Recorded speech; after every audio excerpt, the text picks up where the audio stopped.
Bachchan Saab, nice to see you and Imran together. Finally, our film is releasing on the big screen as we had promised to our fans. सबसे पहले अमित जी आपको ये प्रश्न पूछना चाहता हूँ कि जब आपके ज़्यादातर कंटेम्प्रेरी अब उतने एक्टिव नहीं रहे जितने आप हैं, तो इसका राज क्या है? What makes you still excited about work? मैं भी जानना चाहता हूँ, सब लोग जानना चाहते हैं सर। एक्साइटमेंट तो देखिए, फिल्म का माध्यम जो है वही अपने आप में एक एक्साइटमेंट है। It's such a exciting creative journey that all of us take. तो जब भी कोई नया काम आता है, फिल्म आती है, तो चलो भाई एक और काम मिल गया, इसमें काम करते हैं, क्या किरदार होगा, क्या कहानी होगी, ये सब सुनने के लिए हम लोग उत्सुक रहते हैं और इसी तरह बस काम करते जाते हैं। कोई ख़ास वजह नहीं है। एमी, आप और बच्चन साहब दोनों के लिए मेरा एक क्वेश्चन है कि अपनी फिल्म चेहरे की स्क्रिप्ट में ऐसी क्या खासियत आपको लगी कि आप दोनों ने अपनी फिल्मोग्राफी में इसे शामिल करने का सोचा? Imran, you go. आप किससे सुनने के बाद मेरा रिप्लाई थोड़ा आसान है। well, मुझे याद है जब आपने कहा कि मिस्टर बच्चन इस फिल्म में है, I was already sold. Imran, इस इंटरव्यू में झूठ बोलना अलाउड नहीं है, तो ये कहना तो ये सोच लेना कि आपने मेरा नाम सुना इसलिए आप तैयार हो गए, ये ठीक नहीं है। वो इसका उल्टा होना चाहिए। जब मुझे पता चला कि आपके साथ काम करने का अवसर मिल रहा है तो मैंने कहा बिल्कुल सही है।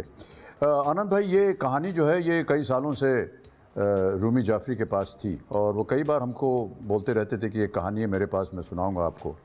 और हमने जब सुनी तो उसी वक्त मैंने तय कर लिया था कि इसमें काम करेंगे। आमतौर पर लोग सोचते हैं कि अगर रूमी जाफरी हैं तो ये कॉमेडी फिल्म होगी, लेकिन ऐसा था नहीं। और इस तरह के शायद सब्जेक्ट को या विषय को रूमी ने शायद चुना नहीं था पहले, अब चुन लिया है और हमें बहुत खुशी है इसमें काम करके। तो इमरान, बच्चन साहब के साथ आपकी यह पहली फिल्म है, you are sharing screen with sir, तो क्या एक्साइटमेंट था, कुछ बता सकेंगे? तो बहुत सारी एक्साइटमेंट थी, बहुत सारी नर्वसनेस थी। यू नो, अमित जी की मैंने इतनी फिल्में देखी हैं। I have grown up watching his films. I remember, and I told him this when the first time I met him, I said that when I was around 7-8 years old, I started watching his films, and I used to not eat my food when I used to come back from school. I used to throw a tantrum, and I don't know how many times I've seen Sholay or Natpal Lal. तो मेरा बस यही था कि I hope I don't screw this up the first day of shoot with him. मैं lines नहीं भूल जाऊँ। तो मैंने इतनी अच्छी तरह से मैंने लाइंस की थी। मैं बोला कि पहली 3 लाइंस हो जाएं अमित जी के साथ पहले सीन में। इनकी खासियत ये है, इनका बड़प्पन है, and he gives everything 500% to the film. मैं इनके लास्ट मोनोलॉग में नहीं था, and I feel like beating myself up about it because I wanted to be there to see his last monologue. खैर, मैंने स्क्रीन पर देखा बड़े पर्दे पर in the rushes, and I loved it. Imran, thank you so much, बहुत बहुत धन्यवाद आपका। If the director, if the producer have decided that this is what the protocol, this is what the curriculum is going to be in making this film, इतने बजे आपको reading पे आना पड़ेगा, इतने बजे ये करना पड़ेगा, इतने बजे यहाँ आना होगा, ये करना होगा, वो सारा हमें नियमित रूप से फॉलो करना चाहिए। And I just feel that there would be a huge amount of disrespect towards the maker who has lived with this film for so many years, for the producer who's putting in all his money, for taking the pains of making sure that we are comfortable. Doing all this, it is our duty then to make sure that at least we deliver what they're asking us to do. इतना कुछ उन्होंने किया है हमारे लिए, और चाह क्या रहे हैं वो कि जिस काम के लिए आपको बुलाया है वो काम आप अच्छी तरह कर दीजिए बस। तो इतना तो हमारी जिम्मेदारी बनती है, और हमें यही वजह है कि हम बार बार रिहर्सल करते हैं, बार बार, क्योंकि इस उम्र में आकर के देखिए लाइंस वगैरह जो हैं वो जल्दी याद होती नहीं है। बार बार रिहर्सल इसलिए करते हैं क्योंकि कहीं ना कहीं दिमाग में घुस जाए वो। आपने हमारे साथ कोऑपरेट किया हमेशा, बाकी जितने कलाकार थे वो सब ने कहा, अब बहुत से जितने हमारे सह कलाकार वो बार बार बोलते हैं, सर वो अमित जी तो इतना रिहर्स करते हैं, थका देते हैं एकदम। तो मुझे लगता है कि जब मैं रिहर्सल कर रहा हूँ तो आप मत होए कि जी मैं अपने आप रिहर्सल कर लूँगा, लेकिन हाँ ये बहुत आवश्यक हो जाता है, बहुत ज़रूरी है। तो अमी, आपने जो बताया उस हिसाब से मैं बचपन से सर का फ़ैन रहा हूँ, और मैंने दीवार 42 टाइम्स थिएटर में टिकट लेके देखी है। अच्छा आनंद भाई, ये फिल्म चेहरे का प्रोमो है, हमारा प्रोमो नहीं है। आप तो दोनों ऐसे ही बात करते चले जा रहे हैं। सर तो आपके लिए एक क्वेश्चन ये है कि अपनी फिल्म चेहरे फिल्म में आपकी दाढ़ी और यूनिक हेयर स्टाइल की काफ़ी चर्चा है, काफ़ी लोग मुझे टेक्स्ट कर रहे हैं, इनबॉक्स कर रहे हैं, तो इस नई स्टाइल की प्रेरणा आपको कैसे मिली सर? ये प्रेरणा मुझे नहीं मिली, ये तो रूमी ने कहा कि ऐसा होना चाहिए। वो एक तस्वीर लाए और उन्होंने मुझे दिखाया और कहा कि इस तरह की चीज़ चाहिए हमें, तो हमने उसको लगा लिया। हाँ, बाल में उन्होंने कहा था एक टोपी होगी, मैंने कहा चलिए टोपी पूरी पिक्चर में पहन के रहते हैं। तो बस ये उनकी देन है, हमारा कुछ नहीं है इसमें। हम लोग सब लकीर के फ़कीर हैं, जो डायरेक्टर बोलेगा, जो प्रोड्यूसर बोलेगा उसका पालन करेंगे। तो ये पूरी फिल्म में सबसे चैलेंजिंग आप दोनों को क्या लगा? देखिए, कोई भी फिल्म जो है वो हमेशा चैलेंजिंग होती है, वो चाहे -17 डिग्रीज़ में हो या +45-50 डिग्रीज़ में हो, और काम काम होता है। आनंद भाई, मैं आपको बोलना चाहता हूँ, भले पता नहीं आप आगे ये पूछेंगे या नहीं, लेकिन as a producer you have really excelled and looked after the entire production and the unit so beautifully, I cannot tell you. I was so petrified when I was told that कि जाना है Slovakia and we have to shoot in the snow. And I said, yeah, you know, this means a lot of care, a lot of precaution. We're going to be in -17 degrees. They have crew, I don't know what the numbers of the crews were. Oh, we need warm clothes and I hope the crew is going to be well equipped. और आनंद भाई, जब मैं वहाँ land किया और मैंने देखा कि प्रत्येक क्रू मेंबर के लिए, छोटा बड़ा सब एक समान उसी तरह के गर्म कपड़े, मोज़े, जूते और उनके लिए हीटिंग अरेंजमेंट ताकि वो सर्दी में वो सह सकें सब काम। This is a incredible job, let me tell you, and I truly appreciate that. Thank you sir, thank you for looking after all of us. Imran, आपका कोई? ऑब्वियसली आई थिंक स्लोवाकिया का शेड्यूल बहुत ही टफ था। एक तो मेरी जो टॉलरेंस है कोल्ड की बहुत कम है but I think we got used to it. और मैंने ये एक्चुअली आपसे ही सुना था कि जब आप इंसिडेंटली जब आप स्लोवाकिया पहुंचे थे तो वहाँ पे आपको बर्फ़ मिली नहीं थी पहले 2 दिन, नहीं मिली थी। तो हमें एक्चुअली लगा था कि ये शेड्यूल गया।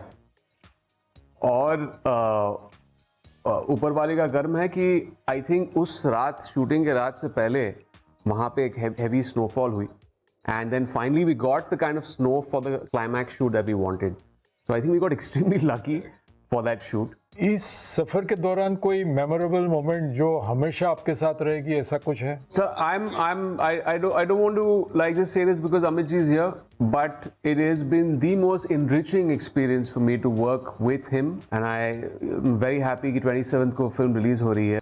बच्चन सर, आपने सिलसिला, कभी कभी और मे बी अग्निपथ के बाद में आपने चेहरे में एक पोएम रिसाइट की है, which is our title track. वो कौन सी बात है जिसने आपको ये मोटिवेट किया, ये बाद में इसको शूट भी किया गया?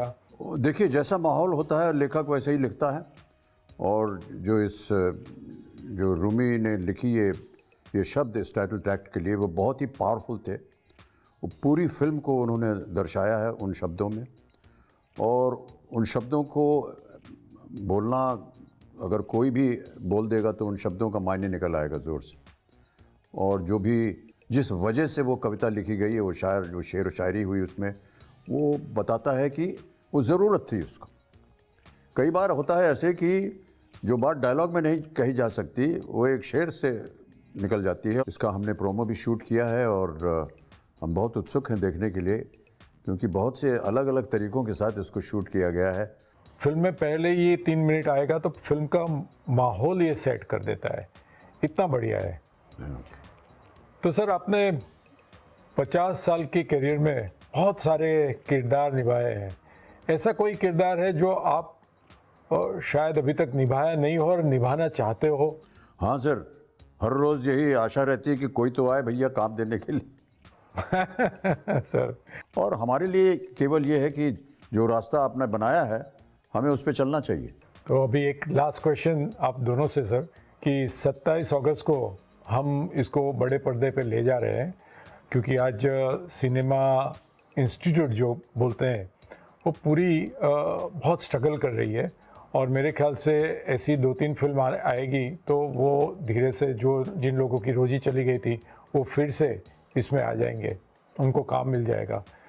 तो बड़े पर्दे पर फिल्म देखने का इंतज़ार कर रहे दर्शकों से आप कुछ कहना चाहेंगे दोनों लोग? नहीं, देखिए, ये तो बहुत अच्छी बात है कि बड़े पर्दे फिर से खुल रहे हैं, सिनेमा घर खुल रहे हैं और फिर से लोगों को एक अवसर मिलेगा थिएटर में जा कर के देखने का। आपने बिल्कुल सही कहा, थिएटर में जा कर के फिल्म देखने का मज़ा ही कुछ और होता है। नहीं तो घर बैठ कर के टीवी के सामने एक तो स्क्रीन छोटी हो जाती है और जब चाहा उसको बंद कर दिया, कहीं चले गए, घूम घाम के आ गए, ये होता नहीं है। और थिएटर के अंदर आम लोग जब होते हैं ना साथ में, जब वो ताली बजाते हैं या वो चीखते हैं या चिल्लाते हैं या आवाज़ करते हैं, सीटी बजाते हैं, तो अच्छा लगता है। आप उस माहौल में रहना चाहते हैं और ऐसा लगता है कि पूरे परिवार के साथ आप गए हैं बाहर और आप सिनेमा देख रहे हैं बड़े पर्दे पर, जो कि बना ही उसी माध्यम के लिए है। आप समझते हैं कि एक स्टैंड लोन कॉस्ट होता है जो थिएटर ओनर्स बेयर कर रहे हैं, which is a huge cost that people are unaware of, जो अभी 1.5 साल होने को आ रहा है with the COVID situation, and just keeping theaters standing there without films releasing is a huge cost to bear for all these theater chains and owners. And I think someone has to take that step. It's a source of livelihood to lakhs of people. It's very important that we take that initiative कि हम इस film को release करें जो हो रही है 27th को. And I'm very excited to see the response of the audience of how, because the film is predominant, I mean it is designed for the theater, जिस तरह बिनोद जी ने लाइटिंग की है, it is best enjoyed on that big screen. So I'm very excited for the 27th. Thank you Bachchan साहब, thank you Amy, Thank you, Anand I am ji. Sure कि 27 तारीख को लोग दर्शक जाएंगे थिएटर में और फिर से बड़े पर्दे का मजा लेंगे। Thank you so much. Thank you Anand भाई, thank you Imran. Thank you, Amit ji. Thank you.